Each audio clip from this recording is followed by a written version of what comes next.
जय हिंद दोस्तों, वंदे मातरम। विकी कौशल की मूवी छावा को अब थिएटर्स में रिलीज हुए करीब करीब एक महीने का जो समय है वो पूरा होने वाला है। मगर अभी भी जनता में इस फिल्म को लेकर जो क्रेज है वो किसी भी तरीके से ठंडा नहीं पड़ा है। इवन अभी जो शुक्रवार गया, इस शुक्रवार को बॉक्स ऑफिस पर छावा का जो जिस तरीके से चौथा हफ्ता शुरू हुआ है वो एक रिमार्केबल हफ्ता साबित हुआ और फिल्म ने एक बार फिर से शानदार रिकॉर्ड तोड़ कमाई कर ली। हालांकि संडे को भारत न्यूजीलैंड का बीच जो चैंपियंस ट्रॉफी का फाइनल मैच था उसका असर छावा की कमाई पर जरूर पड़ा। और सिर्फ फाइनल का नहीं, जिस दिन संडे पड़ा उसी दिन इंडिया के ऐसे मैचेस थे जिनके कारण छावा का कलेक्शन इंपैक्ट हुआ और कम से कम मैं जितना मान सकता हूँ 15 से 20 करोड़ का नुकसान हुआ है। बट ठीक है, क्रिकेट भी जरूरी था। लेकिन मैच से पहले ही विकी कौशल ने एक कमाल का रिकॉर्ड जरूर बना लिया था। दूसरी तरफ छावा के साथ ही थिएटर्स में चल रही सोहम शाह की फिल्म क्रेजी भी अपनी जगह पर थिएटर्स में जमी हुई है। शुक्रवार को क्रेजी का बॉक्स ऑफिस पर दूसरा हफ्ता शुरू हुआ और मेकर्स ने थिएटर में चल रही फिल्म का जो क्लाइमैक्स है उसको बदल दिया। नया क्लाइमैक्स क्रेजी के लिए कमाल करता हुआ नजर भी आ रहा है। अब देखिए, बीते गुरुवार को छावा जो कि हिंदी में रिलीज हुई है उसने थिएटर्स में 3 हफ्ते पूरे किए थे और बॉक्स ऑफिस पर इसका कलेक्शन जो था वो करीब 496 करोड़ रुपीस हो चुका था। शुक्रवार को विकी कौशल की फिल्म ने 6.30 करोड़ का कलेक्शन किया और 22 दिनों में इस मूवी का जो फाइनली कलेक्शन था वो 500 करोड़ के आंकड़े को पार कर गया। सैटरडे को ये कमाई डबल हो गई और डबल से भी ज़्यादा हो गई, बल्कि इसका कमाई हुई थी सैटरडे को 13.7 करोड़ रुपीस। संडे को भारत न्यूजीलैंड मैच का जो असर था वो छावा की कमाई पर बिल्कुल पड़ा और शनिवार के बेहतरीन जम के बाद फिल्म का संडे कलेक्शन जो था वो गिर गया और वो 8.43 करोड़ पर आ गया। तो ऐसे में चौथे वीकेंड में 28.43 करोड़ रुपए के कलेक्शन के साथ अब छावा की जो कुल कमाई थी वो 524 करोड़ रुपए पहुंच चुकी थी। लेकिन इस वीकडेज में वर्किंग डे होने के बावजूद भी मूवी का कलेक्शन बढ़ता गया और अब इसका कलेक्शन 530 करोड़ को भी पार कर गया है।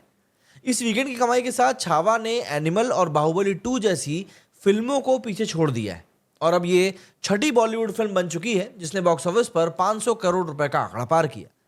छावा अब ओवरऑल 5वीं सबसे कमाऊ हिंदी फिल्म भी बन चुकी है। वहीं बॉलीवुड के 500 करोड़ के क्लब में अब 6 फिल्में शामिल हो चुकी हैं। मगर 2015 के बाद डेब्यू करने वाले अकेले स्टार विकी कौशल ऐसे हैं जिन्होंने 500 करोड़ कमाने वाली फिल्म दी। 500 करोड़ के क्लब में सबसे पुराने स्टार हैं सनी देओल। गदर 2 स्टार सनी ने 80s में बॉलीवुड में डेब्यू किया था। उसके बाद में 90s में डेब्यू करने वाले शाहरुख खान आते हैं जिनकी 2 फिल्में जवान और पठान 500 करोड़ के क्लब में शामिल हैं।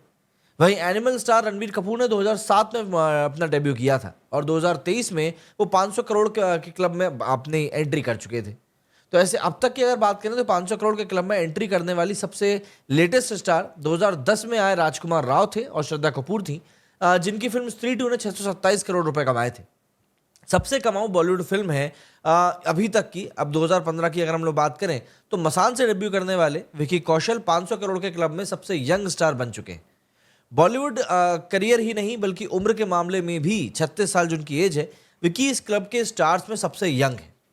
अब देखिए, एनिमल, बाहुबली 2 और पठान जैसी बड़ी फिल्मों को पीछे छोड़ते हुए छावा हिंदी की 5वीं सबसे कमाऊ फिल्म तो बन चुकी है। हिंदी में तो छावा हर रोज नए रिकॉर्ड्स बना ही रही है, लेकिन अभी 7 मार्च को ये मूवी तेलुगु में भी रिलीज हुई थी। तो ऐसे में अब इस फिल्म का तेलुगु डब वर्जन जो है वो भी अच्छी खासी कमाई कर रहा है। छत्रपति संभाजी महाराज की लाइफ पर आधारित छावा तेलुगु में भी कमाल का कलेक्शन कर रही है। 21 दिन तक सिर्फ हिंदी में थिएटर्स में चल रही छावा को लगातार तेलुगु में रिलीज किए जाने की डिमांड पब्लिक लगातार कर रही थी और मीडिया में भी इसको लेकर लगातार बातें हो रही थी।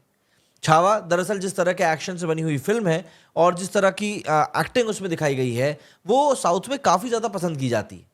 ऐसे में छावा के मेकर्स ने बीते शुक्रवार यानी कि 7 मार्च को मूवी को तेलुगु वर्जन रिलीज कर दिया।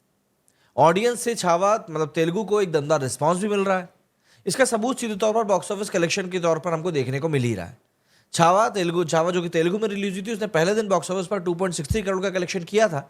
सैटरडे को फिल्म का पॉजिटिव वर्ड ऑफ माउथ का फायदा मिला और मूवी का कलेक्शन बढ़कर 3.31 करोड़ तक पहुंच गया।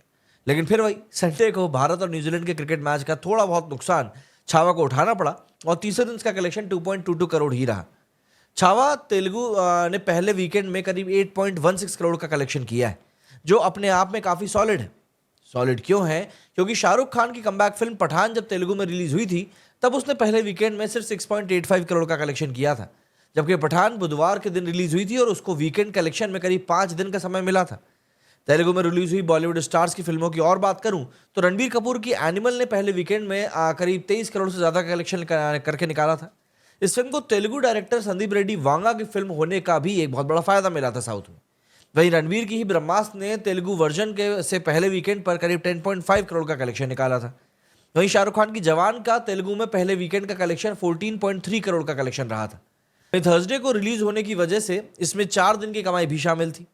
इन फिल्मों और इनके स्टार्स से तुलना करने पर ही समझ में आ जाता है कि विकी कौशल की छावा तेलुगु में भी कितनी सॉलिड कमाई कर रही है।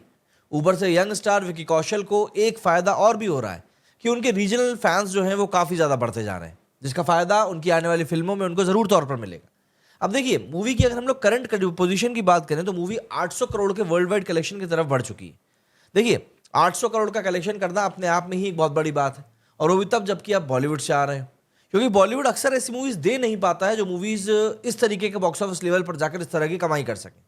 तो अगर इस बात को समझना है तो आपको इस बात को भी समझना पड़ेगा कि भाई मूवी में कुछ तो बात है कि भाई पब्लिक जो है बिल्कुल इस मूवी को सिर आंखों पर बिठा रही है। आप हर चीज़ में उठाकर देख लें, ये मूवी जो है एक तरीके से ऐसे मैसेजेस दे रही है जिनको कि देखने के बाद में कोई भी ये कह सकता है कि नहीं यार, ये मूवी वाकई में एक ऐसी मूवी है जिसको कि ज़रूर देखना चाहिए, स्पेशली अगर आप सनातन को फॉलो करते हैं तो। अभी पिछले कुछ समय से औरंगजेब को लेकर भारत में वैसे भी काफ़ी सारी बातें चल रही हैं। मनोज मुंतशिर साहब का तो एक बयान काफ़ी वायरल हो रहा है जिसमें कि उन्होंने कहा है कि भाई औरंगजेब की जो मज़ार है उसको ढहाने की ज़रूरत नहीं है, बल्कि वहाँ पर एक शौचालय बना देना चाहिए। इसके ऊपर भी काफ़ी विवाद हो रहा है। महाराष्ट्र में खास करके काफ़ी ज़्यादा विवाद इसके ऊपर देखने के लिए मिल रहा है, क्योंकि लोग बोल रहे हैं कि भाई जब इतना क्रूर शासक था तो फिर उसको इतनी इज्जत अफजाई देने की आखिर क्या ही ज़रूरत है। काफ़ी सारी चीज़ें हैं। इन सब के बीच में एक बुरहानपुर से एक खबर भी निकल कर आई जहाँ पर कि खजाने की खोज शुरू हो चुकी है अब इन सब चीज़ों के बाद में। तो चीज़ें काफ़ी कुछ चल रही हैं इसको लेकर, लेकिन मूवी की जो कमाई है उसके ऊपर फिलहाल कोई ऐसा असर पड़ता हुआ दिख नहीं रहा है। मूवी को रिलीज हुए अब करीब 1 महीना पूरा होने वाला है, और इस 1 महीने के ड्यूरेशन में इस मूवी ने जो कमाई करी है वो रिकॉर्ड तोड़ कमाई से कुछ भी कम नहीं है। जिस तरीके की शुरुआत में इस मूवी को लेकर बातें चल रही थी, किसी ने एक्सपेक्ट भी नहीं किया था कि ये मूवी इतनी भयंकर कमाई करने वाली, बट इसने ना सिर्फ इंडिया में बल्कि ओवरसीज़ में भी इसने काफ़ी अच्छी कमाई करी है। मैं इसका आपको ओवरसीज़ का भी अगर डेटा बताऊं, मतलब मूवी ने ऑल ओवर दी अगर हम वर्ल्ड की बात करें तो ग्रॉस कलेक्शन में 718 करोड़ रुपए कमा चुकी है। इसमें अगर हम लोग इंडिया ग्रॉस की बात करें तो वो है 633 करोड़ रुपीस, और ओवरसीज़ ग्रॉस की बात करें तो वो है 85 करोड़ रुपीस। मतलब ऑलमोस्ट 100 करोड़ रुपए तो इसने ओवरसीज़ से भी निकाल लिए। आने वाले दिनों में अगर सिकंदर के रिलीज होने तक ये मूवी अच्छी खासी टिकी रही और आईपीएल का ज़्यादा इस पर असर नहीं पड़ा तो ये मूवी 800 करोड़ को टच तो एटलीस्ट कर ही सकती है। और आखिरी में पुश कितना मिलता है मेकर्स की तरफ से, कुछ ऑफर वगैरह चला दे या कुछ ऐसा कर दे तो हो सकता है कि 800 करोड़ को जल्दी भी टच कर जाए। बट ये सब कुछ डिपेंड करेगा कि पब्लिक किस तरीके से इस मूवी को मतलब अब एक्सेप्ट कर रही है। हालांकि अभी भी काफ़ी टाइम बचा हुआ है जब ये मूवी चल सकती है थिएटर में। अगर आपने इस मूवी को देख लिया है तो आप मुझे बताइए कि आपका सबसे फेवरेट मोमेंट कौन सा था इस मूवी में। बाकी मेरे स्टूडियो फिलहाल इतना ही। जय हिंद, जय भारत।